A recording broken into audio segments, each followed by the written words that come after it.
Oh, hell no. That is not what we came here to do today.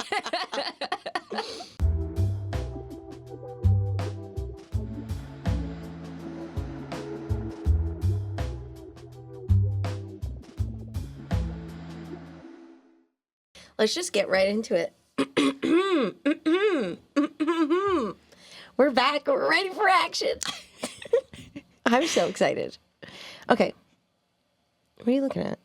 I like your earrings. Oh, thanks. I'm like, what are you looking at me like that for? You're like, give me the compliment you were just thinking about. Yeah, Say like, it tell out me. loud. I know, Tara. I know. Love that our last episode was about portals and we literally got sucked up into something, whatever this funk that's happening. You're probably feeling it. We're all kind of feeling it to varying degrees. And I just want to commend you for showing up and being here. And we are so excited to dig into today's topic that we've been contemplating for a long time. Yes. Can I tell you something funny? Speaking of portals, I feel like, I know that was last episode. I'm not going to go too much into it. Listen to last episode. But I have been experiencing portals like crazy.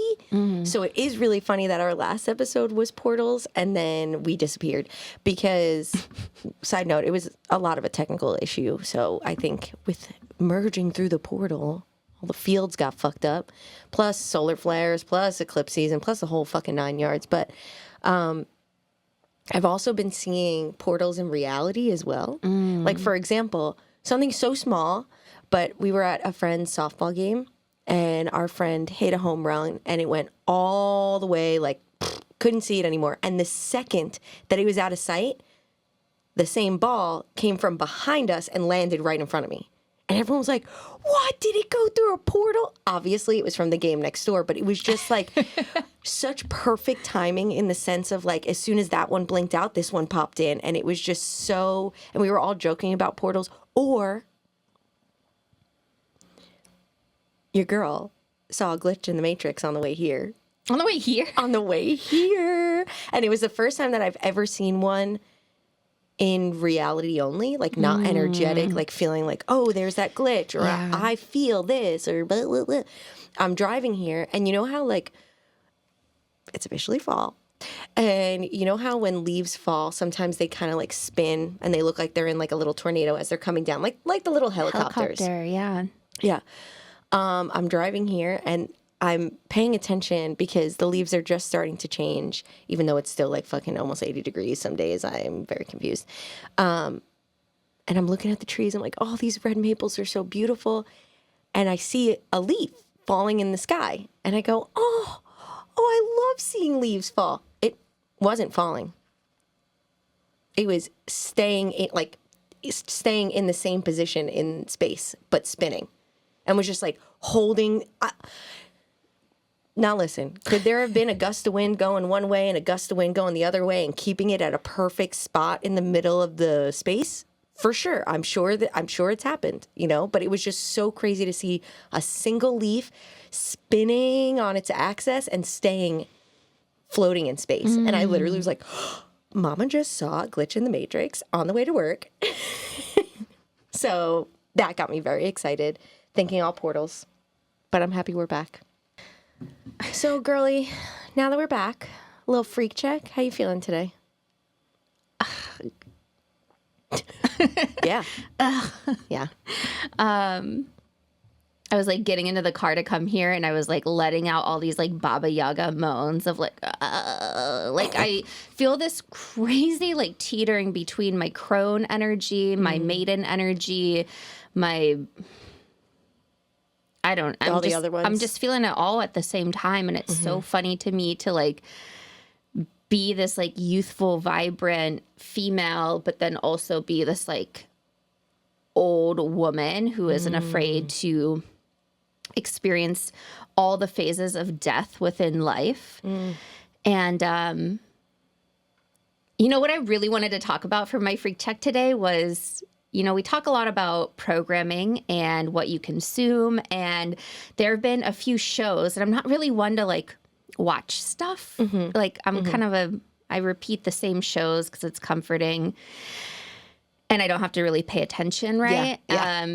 But there have been 2 shows that, well, one's a show, one's a movie. The OA on Netflix. If you haven't seen the OA, it stands for The Original Angel. It does such a great job of, well, going into near-death experiences, parallel dimensions, creating your reality, timeline hopping, like themes. Is this like true stories of people's? No. Okay. No, but it's 2 seasons and it's just so good. Like you're going to want to binge it, but it's also kind of a mind fuck. The other mind fuck that fucked me recently was I went to a movie premiere this past week to see It's What's Inside. And it's now on Netflix as well. And I am just blown away by the like subliminal level of the transferring of consciousness. And if you see this movie, you'll know what I'm talking about. But the premise is that they go to this party and they have this guy who was like kind of a nerd in high school come after he was kind of like booted from the group. There are just so many twists and turns that I'm like, I don't want to give it away, but basically they like play this game where he brings this machine and you get hooked up to these like electrode things and you literally drop into someone else's body and you get to experience like you're still you, your soul is still you, but you hop into another person's body and then the game is you have to guess who is in the body, right? And I think it's really interesting to see that the personalities still shine through and like mannerisms but then you're experiencing it through someone's voice, through someone's body, and like it's such a trip and such a really interesting way to demonstrate walk-ins. And walk-ins often happen for people who drink a lot and hang out in bars. Like I think that's like poster child example of like when you get a walk-in. But I think you also get a walk-in when your soul is just like really, or your higher self is like, I can't right now. I can't life right now. I'm going to dip out. And like, it's so dangerous because if you are doing that, if you're leaving your body, like you kind of give it up to whatever entity wants to take it over. Can you explain walk-ins a little bit? Like I think I understand what you're talking about, but just for all of us to be on the same page. Yes. It is when another entity occupies your body. So it's similar to like in the movie where people drop into another body and it's like their full consciousness, it's their full soul expression, but in someone else's body. This is more like, and sometimes it can happen when a part of you leaves and maybe another part of you comes into your body. So a walk-in can be you from a different dimension or a different timeline, right? But the walk-in can also be an entity that may not be of the highest good. Sometimes it is of the highest good.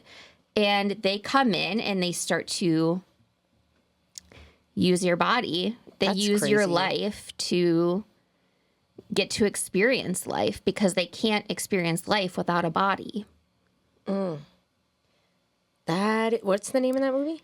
It's What's Inside. It's What's Inside. Okay, I'm going to have to watch that. Same with OS. The OA. OA. Original Angel. OA. And you know what's funny? I love my TV. I love a little TV. I watch it. I watch fucking everything and I binge watch it like crazy. And something that I love is whether the intention behind it, right? Talking about programming, talking about like what we watch, what we consume, which we talk about all the time. I feel like there's some people, good, bad, or indifferent, that know what they're programming you with, right? And you watch these things and you're like, oh my gosh, it's instilling this kind of frequency in me. And there are people who don't. And there are people who are making these things, for example, for the first time. You can all judge me. I know I should have seen this forever ago. I watched Ghost. You saw that movie. Oh, yeah. Patrick Swayze. Yeah. Oh, yeah. Andrew and I watched it for the first time on Friday. Both of us have never seen it. And I was like, oh my God, how true, there's all these like hidden things. And whether the person who created this movie or the script, I don't think it came from a book, realize it or not, like just putting little key things like, yes, entities can move objects, but it requires an extreme amount of energy and emotion in order to do so. And the way he like experiences that, or like being called to the light and choosing not to because you have unfinished business here, or connection with, emotion that you need to uphold before crossing over. And it's just like so interesting to see these little things play out and be like, yeah, that is how it works. And I sound like the crazy person. I turned to Andrew. He's like, that's a really good movie. I go, yeah, it is a really good movie. And I love how they really explained how like entities have to muster up like from their inside, not from like the physical body, because they don't have that to move, to do these things, that they can physically hurt you, that they can move objects, like in his, in that character, like obviously he was doing it to save his wife.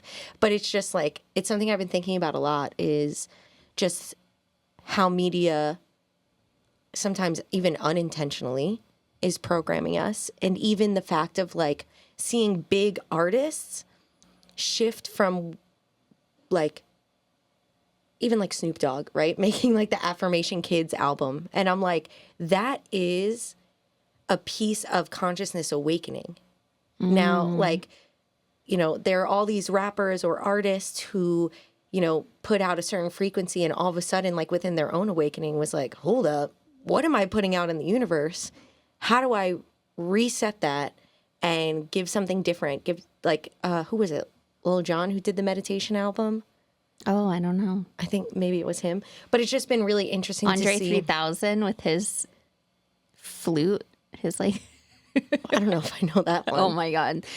That's a trip. Keep but going. yeah, it's just been something I've been paying attention to too, is like as we as a consciousness awaken, like seeing how the media changes, seeing how in both directions, right? Like the fear mongering and like all of a sudden this more enlightened understanding of, I've said it before, like even Pixar movie Soul. I don't know. It's been really interesting to watch lately as an observer, just like, oh, that's how that programming works, and that, or watching the destruction of things happening with like, and I don't even want to get into it because we can do a whole fucking podcast series on it, but like the whole Diddy thing going on, like watching that come to light and crumble, and like all of these things surfacing, and I'm like, oh yeah, that's shadow coming to light, and it's hard and it's scary and it's terrible, but also it's like, thank fucking God we're starting to bring this shit to light and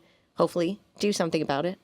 I really pray to God that all this darkness that is coming about with the way sexual energy is being expressed, that it's going to lead to a path of like pure enlightened sexual expression with full respect and consent and honor and reverence to the humans you're interacting with, because we're not playing like that anymore. Going back real quick to people who are writing and producing and creating these series and movies that may not even know, and I did end up meeting the producer writer of It's What's Inside at the after party. Oh, cool.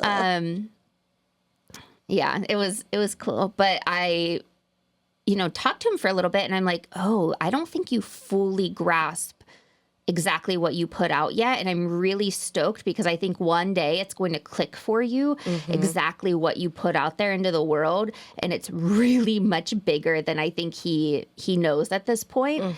And yeah, we'll leave it at that. But I'm excited to watch it's just so interesting to see how people download. We get these downloads, and you can be of any degree of consciousness. But yeah. No, I 100% agree. It's that I feel, again, to use Soul, the Pixar movie, as an example. Yeah. When you come to that state of pure creation, getting in the groove, right? Getting in that mindset of, I'm going to fully dance. I'm going to fully create this music. I'm going to write this poetry. I'm going to write this story. That's where downloads come in, because you're fully being authentic to yourself, which is the highest frequency. You're feeling that freedom of expression, creation, which is what allows for alchemy as opposed to destruction. So it's there that people don't even realize they're accessing this knowledge and putting it into their creation. And then people are like, wow, that's a really cool concept. until it starts to, like you said, click and you go, oh shit, that's real. Right? Like everything everywhere all at once. That person could have 100% been like, this just sounds like a really cool concept that when I was just brainstorming one day, I just let it flow through me. It's those things. Yes. That's how you channel, right? And then everything everywhere all at once is a pretty good fucking example of how the multiverse works.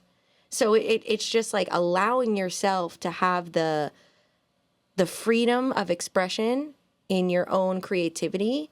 And all of a sudden you're getting information that seems like fiction or fun or creation, but really it's downloads, it's information, it's remembrance. What's your freak check? My freak check is, I forgot that we were on freak check because that led us into something else. But I think it's really good that we're able to connect with what's happening in the real world, because I think like we're so deep divey in our spiritual path and all these concepts and like all this extraterrestrial, like, you know, it's otherworldly stuff, and it's so important to come back down to reality and really experience it fully. And I think that's something we've both been kind of sharing, this theme of like, as above, so below, but like, let's really connect with what's below. And I think that looks a little different depending on what phase you're in or what you're choosing to experience right now. But it is so important to anchor into earth consciousness during this time and really savor in the intelligence that the earth is offering us and the opportunity we have to up-level consciousness here on this planet during this pivotal time in history. Like, we're pretty much making history right now.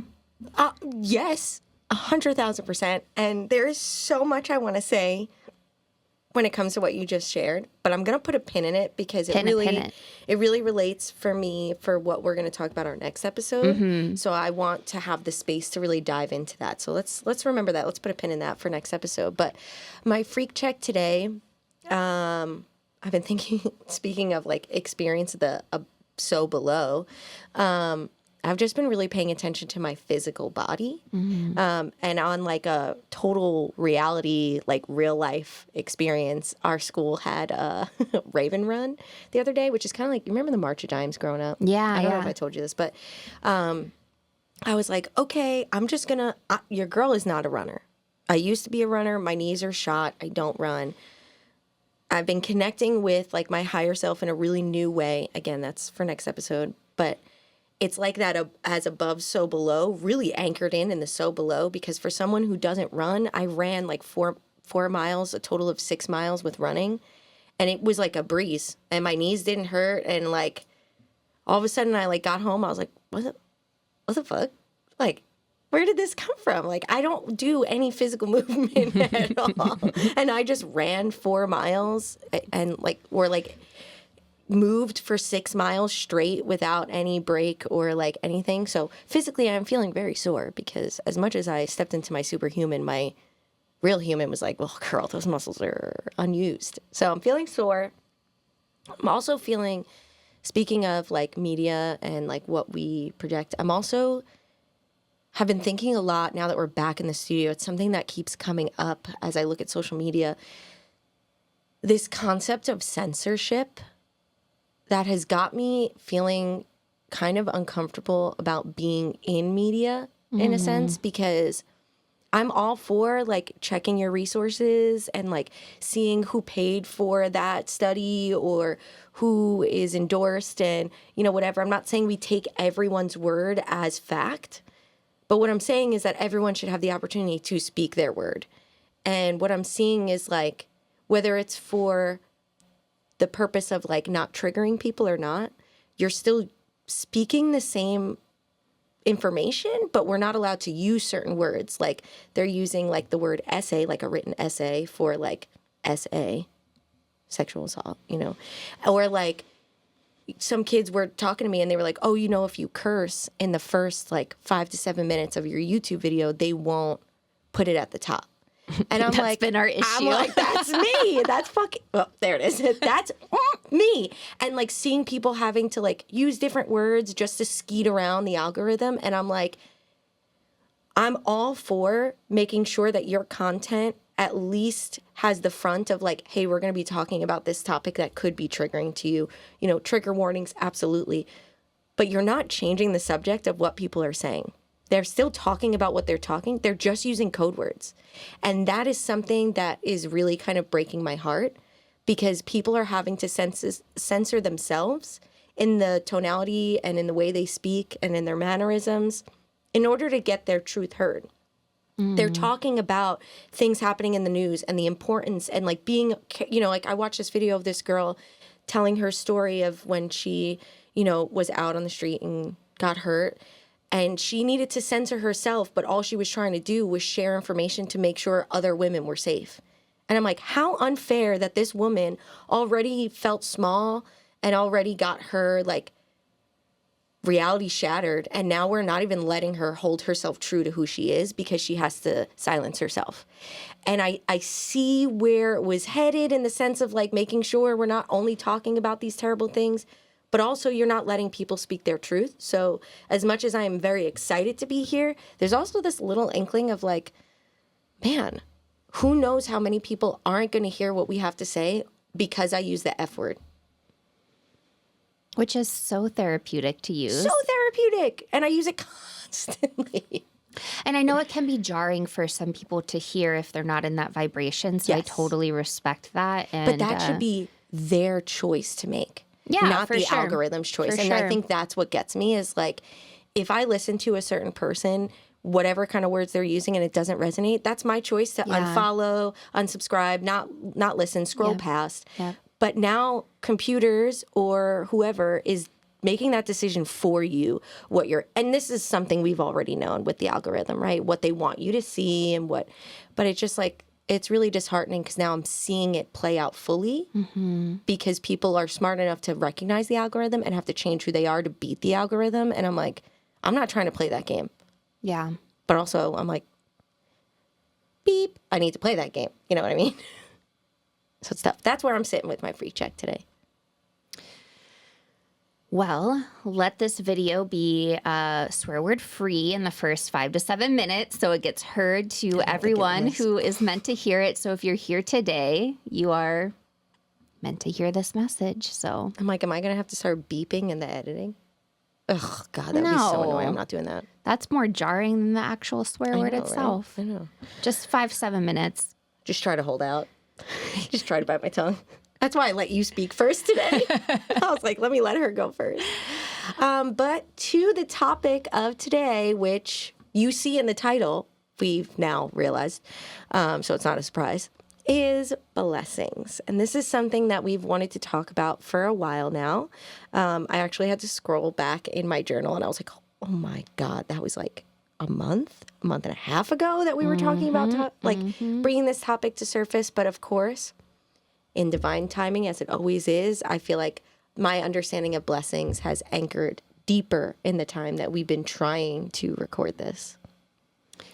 I have seen the word blessed, blessings everywhere. And it's so funny when, you know, something comes into your awareness, how then it appears everywhere. So it was just further confirmation that this is what we're meant to talk about today. And I started, of course, with a good old Google of like, what does the word really mean? What's the history of it? And everything I saw like at the top search, like, was religious. And I was like, I just don't even want to go there. So then I started to do my own kind of like observation of like all the ways in which we say it. The fact that we say bless you when we sneeze, like, okay. I'm glad you brought that up and I see your reaction to it because I wanted to talk about this too. I love it. I used to hate it because of the religious connection. But when I started to think that like, and I might have told this story, so excuse me if I did. It started, quick little story, and I'll let you go back. Yeah. It started on, I think it was like some solstice celebration I was doing, and there were some people who were not spiritual, just like joining and holding space with, just kind of interested in how we move through it. And the guy sneezed, and I said, bless you. And then I turned and I went, aren't you lucky that a goddess just blessed you on the solstice? And then I went, holy shit, I'm saying bless you to everyone because we are God. We are gods and goddesses in form. So the fact that I say bless you is like a quick little like blessing and a little, like I'm giving you that space to go, you know what? Bless you, child. You know? And like, I know it sounds silly, but I've really taken that back. I had never like associated it with anything religious. I also love bless you and like, and if you don't say that when I sneeze, like what is wrong with you? You better be blessing me if I sneeze around you.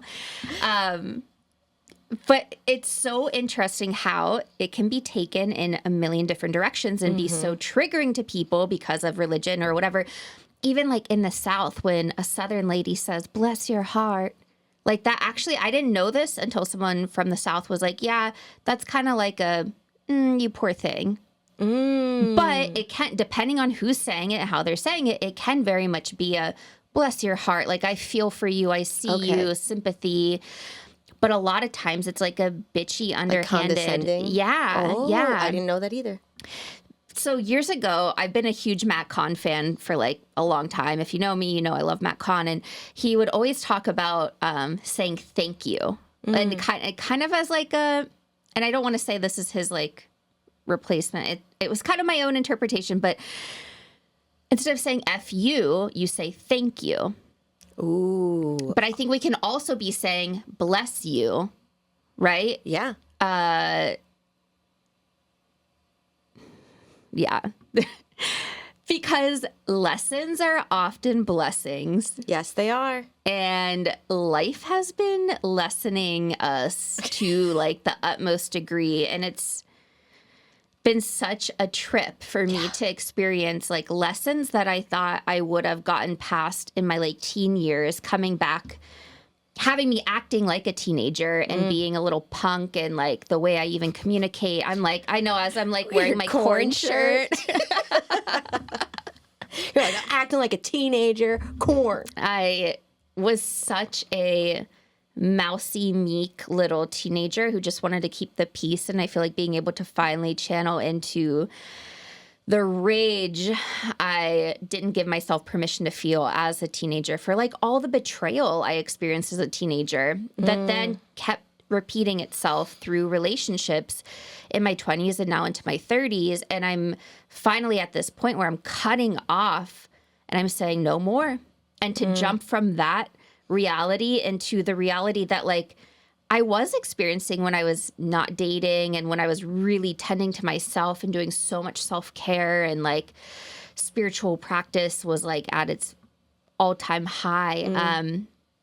You know, sometimes there's a distraction that comes, and it's not necessarily a distraction. It is a lesson that allows you to expand your capacity to live and live fully. I love that you brought up life lessons as blessings, because those lessons are initiations into the next phase. So if you're asking the universe, your guides, whoever, however you connect, if you're saying that this is what I want next, right? I'm so tired of living this life. I'm so tired of being in these relationships. Then it's your job. You know, my guides have really, really been honing in that they hold the frequency that I am emitting. They help amplify it. It is my job and only my job to do something about it. They'll give me the opportunities. They'll give me the life lessons. They'll give me the initiations. But if I don't take it, if I don't choose something different from the old pattern, or if I don't take the new opportunity that is scary, then they can't do anything. They're not in physical form.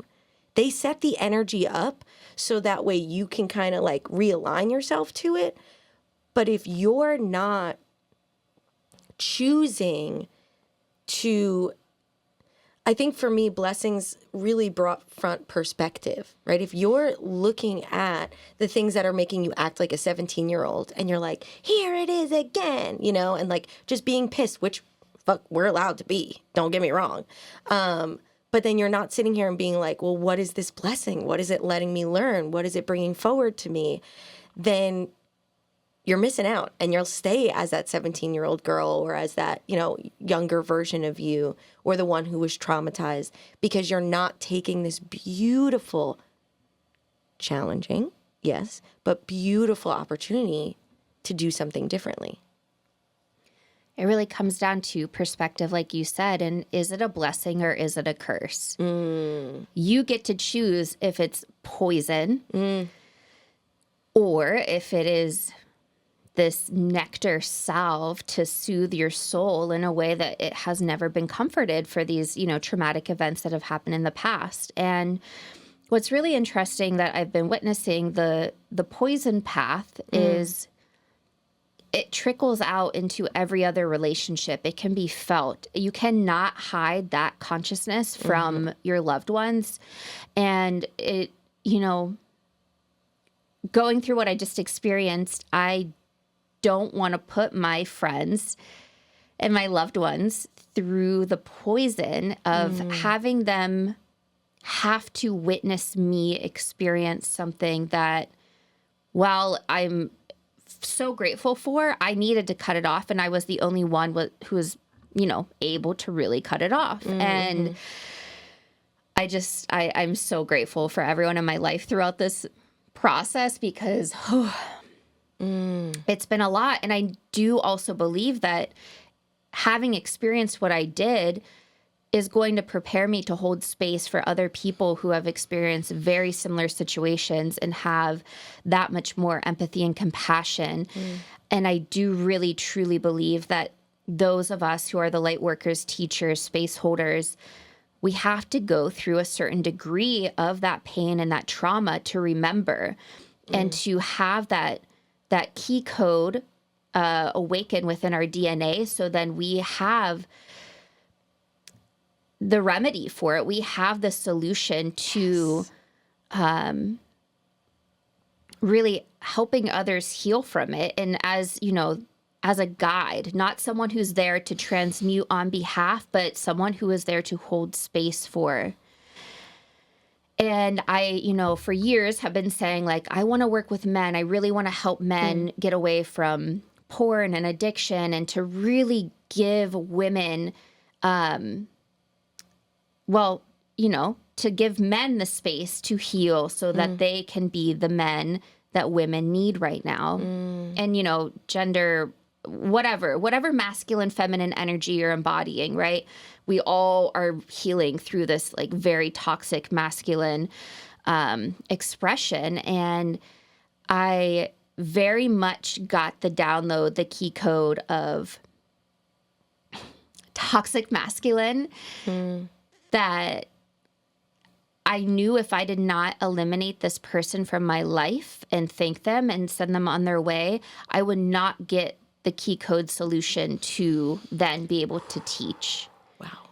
And it was because it felt like a huge sacrifice of, I want to help people, I want to teach, I want to do all these things, and I want to be at peace and da-da-da, but like I can't do that when this person is in my existence. And I think that the toughest lesson was that love is not enough.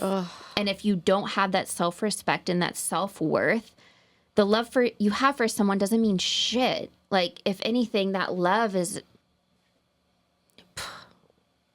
becomes toxic. Love is a dagger. I want to come back to the concept of the poison route versus the blessing route, right? First of all, love the idea of like you being so, not that I love the idea of you being poisoned, but I love the thought process of you being so encompassed by poison that you're actually poisoning those around you. But I also, and I know you're along these lines too, so I also want to clarify this perspective of the poison route is also a blessing when the perspective is detached enough. So when I'm able to, because like you said, we need to go through it to find the key code. We do not find the anti-venom to snakes without the venom. We do not find vaccines for illnesses without the illness itself. We need to dissect it, we need to understand it, and then we need to say, well, here's how you neutralize it. So when we're in the poison realm, when we're in that poison state of like, it could be something as small as like, my job is just super frustrating, or my coworkers aren't listening. It could be something in your relationship, in your own like traumas coming up. You can, And this is where perspective is huge. This is where we need to step back and say, am I in the poison or am I in the blessing? Because poison is a blessing in the sense that it tells you, similar to just the emotion of anger. Anger, I just said this to my kids, my favorite emotion. One of my favorite emotions, because it allows me to take action for things that are no longer working, whether in myself and the way I perceive things and my thought patterns or my external situation. So that poison is a blessing because we get to say, oh, this feels shitty. And I'm so aware of myself and I'm so aware of my reality that I recognize how shitty this feels. And because I can observe that perspective, it can tell me that this isn't working anymore and I can change it. That's what makes it a blessing. If the perspective was stuck in poison, all we're doing is continuing to filter poison, have relationships or situations that continue to foster that. And it doesn't feel like a blessing, but it is, because actually you've been holding on to that frequency for however long, when that trauma started or from your lineage, from birth. And you may not have been aware of it, and it's kind of like effect on you and your reality until you hit the poison state, until things start to feel like energetic poison, until you see how it affects the people around you and you go, holy shit, I don't want to live like this anymore. And that in itself is a blessing because it allows you to pivot from that. I love that. I've been really stepping back to ask myself, do I like who I am when I'm with this person? I think that's such a good way to assess your energetic expression, because whether you're friend, romantic, whatever the case may be, when two people come together, there's some sort of like chemistry, alchemic reaction, right? And it just stirs up. And I feel like, our greatest teachers are the ones who stir up the most painful, traumatic stuff living in our subconscious and brings it to light. And they're not always the best people to help you deal with it. And I think that's important to note, is that those who bring up the pain, the trauma, the poison, do not look to them for the solution, even though I think what you're saying is like, on the other side of things is like... But it's within yourself, not them. Exactly. Exactly that. I grew up in Western Pennsylvania, and there's a place in actually Western New York. So it's called Lilydale. And they have a place in Florida too, but it's the oldest medium community. And I had this reading by the late John White. I'm pretty sure he's passed. It feels like he's passed. I don't know. I'll have to look into that. He watches this episode. He's like, what the hell? I know. I'm right here. He said something to me that will forever be the question of, what does I love you mean? And I love you means I like who I am when I'm with you. And do I like who I am when I'm with you is another really good thing to step back and reflect on. What are you bringing out in me? Like, is this who I want to be? And if it's a person in your life who is like taking you so far off your rocker that you don't even remember like who you really are, like it is so important to set boundaries and step far away from that. And that brings a couple things for me. The alchemization of these emotions, like metabolizing them and letting them process through your body. Now, we need to do that in order to heal. We need to do that in order to move on from things. So sometimes there are people in your life, your partner, I'm going to use, obviously, my partner, Andrew, for example, for a very long time, and still sometimes, I didn't like who I was with Andrew. Because he was bringing up so much in me. And now this is where here's the great question you ask yourself after that one, right? Do I like who I am when I'm with you? Sometimes the answer is no, even if it's a good relationship, because they're helping you heal through things. So how do you know, do I stay in this relationship that triggers me because I need to work through something, or do I leave this relationship because it triggers me, right? So the way that we need to look at that is, exactly what you said after that, can the person hold space and accept and love and hold space for healing? Now, if this partner or this relationship or this job or this situation is triggering you without the container of safety for healing, they are there. They are just there to trigger you. That's your blessing to go, this no longer works for me, I'm going to leave. Versus when Andrew would trigger all these traumas in me, right? And I'd be this ugly younger me that was just like, me, me, me, me. And he'd just sit there and hold space and go, is that how you really feel right now? You know, or just like really be able to work through that. And then I'd go, holy shit, no, that's really from XYZ in my childhood or XYZ from a past relationship. That's what makes it a good relationship. I won't always like who I am because a good relationship forces you to grow.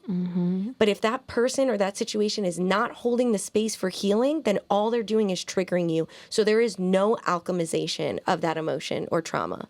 There is just ruminating and reliving and resurfacing and re-traumatizing yourself because you're still living it. That's how you ask yourself, do I like who I am when I'm with this person? If the answer is no, then the next question is, okay, well, do I not like who I am because they're triggering me but holding the space? Or do I not like who I am, they're triggering me, and then they're letting me rot in the poison? So that's a great way to ask yourself when you're in those challenging pieces, does this also hold space for healing or just triggering? And before you get to the point where you've been stretched so thin and you say, fuck you, I'm out, you can say, thank you. Thank you for this blessing. Thank you for this lesson. Thank you for showing me what needs to be loved and healed and tended to right now. Thank you. And I'm going on my way. Yes. And I feel like when I was really first sitting with this idea of blessing and like how everything, right? If you can shift your perspective and find gratitude for everything, they were like, you know, your girl plays D&D. So they gave me a D&D analogy where, did I share this on the pod yet? I don't think so. Okay. I'm like, these things have been rattling in my brain for so long. I can't tell what I said and what I didn't. But what they said was in D&D, in order for you to level up and become stronger, be able to access new spells or weapons, right? Now, wait, Dungeons and Dragons, if you don't know, because I feel like I would not know if... Oh, yeah, Dungeons and Dragons. Do not disturb. Yeah.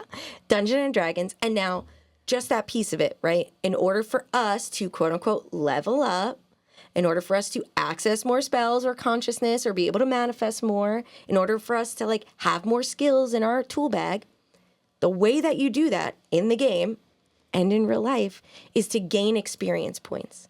And you gain more amounts of experience points when you're going through battles in the game, right? So they're like, truly everything is a blessing because everything on earth is about gaining experience points. And the more that you experience, the more that you allow yourself to be open and fully experience the good, bad, and the difference, and the middle. I normally say something, but I forgot.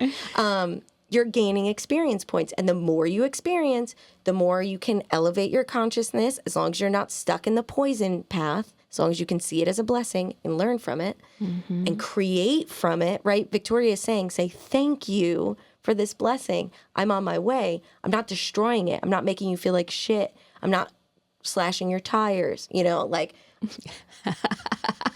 which I think we've all been there.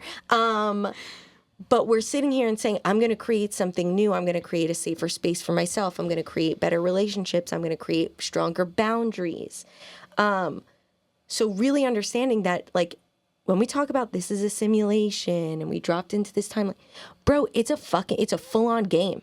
Gain your fucking experience points. The second you shelter yourself and harden your heart to protect yourself, I get that. You're being protected, but you're being avoidant. You're avoiding the experiences. You're avoiding the blessings and the poison and everything in between. So allow yourself to fully open and experience that so that way you can level up. That way you can say, oh, wow, this brought me to a new level of consciousness because I have been able to change my perspective, neutralize the poison, and find the blessing within it. And it's so important to let the avatar in that phase of your life die. And you can tend and have a ceremony to whatever version of yourself, but often it's easier to just kind of like know that the other person you're going to become or you already are is who you're meant to embody during that time. Actually, just this morning, I was listening to a Layla Martin podcast, and she said, on the other side of death is truth. Whoa. Yeah. And I think when you really fully allow that version of yourself to die, truth will be born. And you often see the lesson after the fact. You see the blessing after the fact. It's so hard when you're in the process of trying to let go to see the why. And sometimes the blessing isn't always the why. It's just more of like that peace that you get. Oh my God. That's another thing that keeps coming to me is like, you know, your girl loves the why. But you only need to fucking know the why once. Right? So like, I know that when this happens in my external reality, I'm triggered in this way. So I don't need to look at it every fucking time. Yeah. Then that's how you get stuck in the poison, because you're sitting there and you're like ruminating on it and journaling on it and blah, blah, blah. Or just lean into the activation of your nervous system, let it rock, and move the fuck on. So find your why once, so that way you understand yourself. Let the rest fucking go. Let it go. Let it be the blessing to go, oh my gosh, this is activating in me. It's either a chance to alchemize that, or it's a chance to change something and take action, but let it go. Another important thing that I want to share when it comes to blessings is your exchange with the energetic realm, with the beings or gods or higher self or universe that you're working with. They're giving you these blessings. Give it back. However that looks. Like Victoria said, it could be a big ceremony or not. But when I'm going through something, or I'm asking or trying to manifest something, I'm not just building an altar to help hold that frequency. I'm giving blessings and thanks to those that I'm working with, to the universe, to say, this is my offering to you because you're offering me so much. So remember that it's really important to have that reciprocal relationship. I think I've mentioned, maybe it was even last season, that I started when I pull cards. If I have the space and time and energy to do so, I'll also pull cards and say, how are you feeling? What are you working on? Whatever ethereal being I am talking to. And now obviously it's interpreted a little bit different because they don't experience life the way we do. But the blessings that I've received, just because I've taken the moment to say, well, what about you? Well, what do you need? Because your job is to work with me. So what do I need to do for you? Because you've been doing so much for me to make sure that I'm at the frequency I need to be. Your whole, I remember the one thing that they got that really rocked me is like, they were like, what I'm working on is surrendering. And I was like, interesting, light being working on surrendering. And they were like, yeah, because you and I made a deal for your contract and you got free will down there and you're doing your own thing. And I have to surrender and say, this is your life, baby girl. So it's just taking that moment to also have that reciprocal. If you're asking for blessings, give blessings. And that could be in the form of ceremony. It could be in the form of gratitude to the people in your life. Give them their flowers. You know, give the people in your life, the situations in your life, and the situations energetically, their gratitude and blessings to say, thank you for showing me the poison. Here's my glass of wine for you, right? Here's my altar. Here's my tobacco as an herb for blessing. It's just a way to show respect and that reciprocity. That's what I was just thinking. The honor and reverence you have, it just amplifies who you're working with. Yes. And Yes. yeah, talk about alchemical creation, because it gets so good when you get to feed each other in a way that they're receiving what they need, you're receiving what you need. And damn, this world needs more reciprocity. Yes. I mean, think of it in a physical relationship. If Victoria, even as my good friend, is my space holder and all I'm giving her is the shit and the trauma that I need to let go of. Yeah. She's going to spreading that poison, right? As opposed to saying, thank you for alchemizing that. Now I'm going to give you love. I'm going to give you support in return. So that way your cup is full enough the next time I need an offering, the next time I need something to drink. So making sure that throughout these poison or blessing paths that you are taking, take that perspective out and say, where can I be reciprocal in giving love and gratitude? Because we can very much be reciprocal in giving the poison. That's what I was just thinking. I'm like, no matter how little you have to give, you can always give. And I thank you. I thank you for holding space for me. And giving that piece of gratitude is really all the person needs at that moment in time, because they understand you don't have much more to give, right? Yes. So thank you, thank you, thank you. Giving that gratitude is what's going to allow you to see the blessing in everything. We both have been through the ringer this year. Yeah. I want to say this lifetime, but this year. Yeah. Consciousness has been through the ringer this year and beyond. And it's about saying, thank you. Because if I didn't see how bad it really was, I wouldn't do anything about it. So thank you to the terrible shit that's happening in the world, because it's making all of us go, what the fuck is happening? I don't want to live in a world like that. Whether that means we remove ourselves, leave the state or the home or the country we live in to be in a place that resonates more, or we take the action for where we can change and say, I'm not going to live in a place like this, and I'm going to vote this way, or I'm going to put my money and time and energy in this way. And that wouldn't happen without the poison, without the terribleness happening around us. You have the permission to feel good during the times where it seems like it's so bad. We need to.